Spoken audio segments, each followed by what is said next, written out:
issue has been building up the last few years. Is like we're a very hot commodity, but we have no idea how to spread our skills to other industries and know even anything about it, right? And I feel a lot of those times developers are just screwing themselves by kind of being closed off from the world. I mean, what do you think? The most frequent email, message, phone call that I get that I can't help with is the developer that calls me and says, "Our game is launching next week and we have no budget. Can you help us market it?" No, there's just nothing.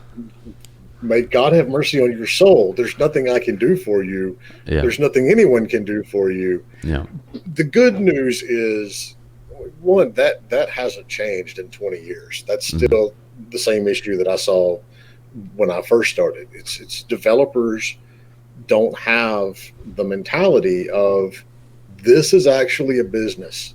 If you don't make money on your game, you're going to have to go get another job while you make your next game.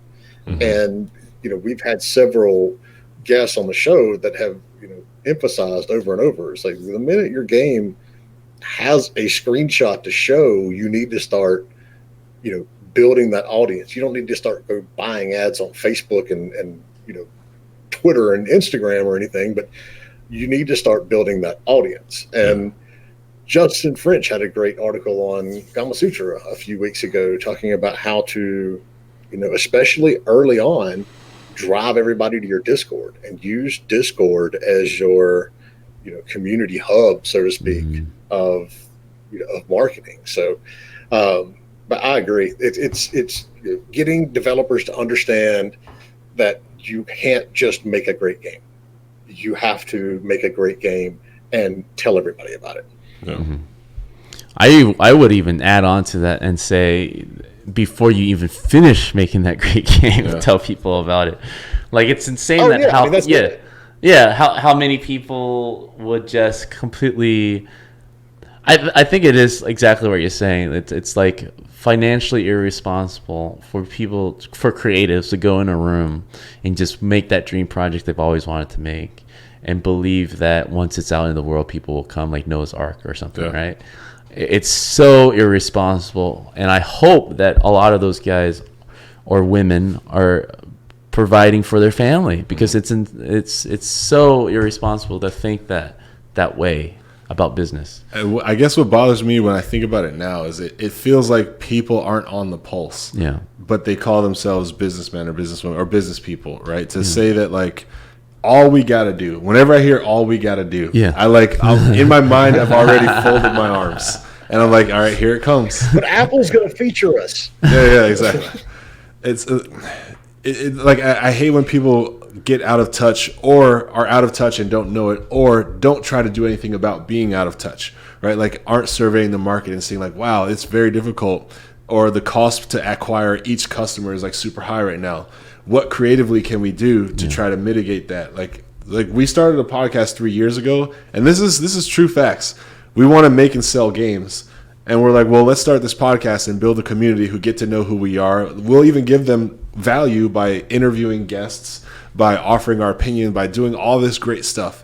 Who knows when the game part will actually come through, but like, by the time we get to that point, imagine where the audience will be. Yeah, we were making the bed before we lay in. Yeah, because we've seen 3 years, we've been through the trenches, right? We know how it works. We've seen our friends go. Game. And we're like jealous at first, and then about a year later, we're not so jealous because they completely fucked up, right? But we've seen, even with the podcast being kind of like it's not even a Trojan horse. It was seriously us paving a way for building a community, but asking the experts such as yourself to like kind of how do we dodge these areas without fully committing to it first, and learning from that and people who've done it, right? And I feel a lot of developers just completely skip that step. And let's say if we start at the same time, they are starting to finish their game and have not told anybody about it. And it's crazy. It's crazy to think that they would be able to come out with something and everybody would buy or pay any attention to it. That's why I really want to highlight your Twitch show and all the content that you're involved in, because when I think about it, like, you have a team of creatives, no matter how talented they are, if the goal is to be creative and be lucrative at the same time, who on that creative side actually has chops in business development, marketing, social media, advertising, or any of the other half of the release plan, right? You can't just have the team of juggernauts that are like artist, designer, engineer, sound guy, whatever, producer. We have this titan team. Not one of them has any idea how to, where to, or how much to get information out there that will actually bring people in that are interested in buying that thing. You may as well shoot yourself. If you solve that problem completely, Larry, then I won't have a job. That's the problem. He's like, Larry, you're talking about my people. 20 years. Yeah. So, I mean, but that's it. We are, as an industry, tuned to think of what we do as art. I'm not saying it's not. I'm just saying that's the mentality that we have.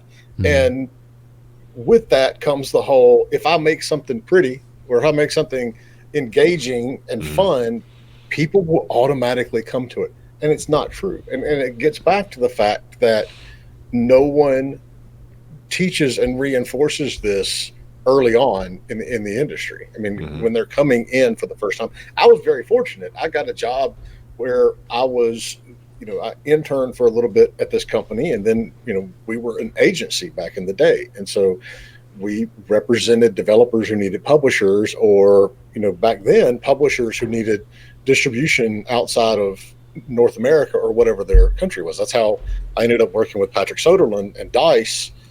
Like, God, back when E3 was in Atlanta. I mean, I don't even remember how far back that was.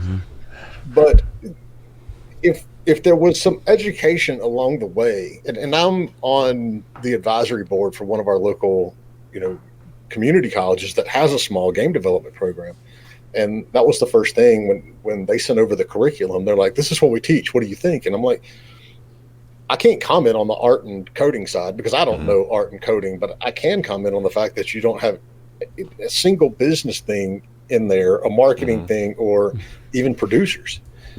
So it's learning how to effectively manage a team and produce a title is extremely important as well. And we do see that taught, not as much as the code and the art side, but infinitely more than the business side. Yeah. I find myself, as I mature as a developer, that I'm deeper and deeper excited about the business and marketing sides of game development because of how much I think that I can see that it directly affects the success of what I do. I feel competent in my design skills. I feel incompetent in where I should be in my business skills. And so, like Brandon was saying, like, a lot of this podcast helps us leverage our own career paths by saying, like, hey, we're going to bring on an expert who knows about law, who's going to help us avoid some pitfalls that we may encounter when we start our business. Hey, we're bringing on an expert now who knows about business marketing, business development, who's going to help us avoid some pitfalls when we try to grow the business that we plan on starting. And I know that our school prepared us to be content creators. Did not prepare us whatsoever to ever think about even taking the step into studio owner. Co-founder or partner, executive, even on any sort of publishing end or anything like that. Anything to do with Excel. It never went through our school curriculum. Don't worry, I hate Excel. What we tell people is, we can't prevent Activision, EA, what happened at Telltale last year. There's nothing we can do to prevent that. That's going to always happen. What we can do is give those developers who lost their jobs and were laid off, give them the tools that they need to not be reliant on that predatory AAA industry. And so that's all that it's like, that's all we can do, but we're going to help you right there. We can't keep you from getting laid off because EA's stock dropped 3 points last week.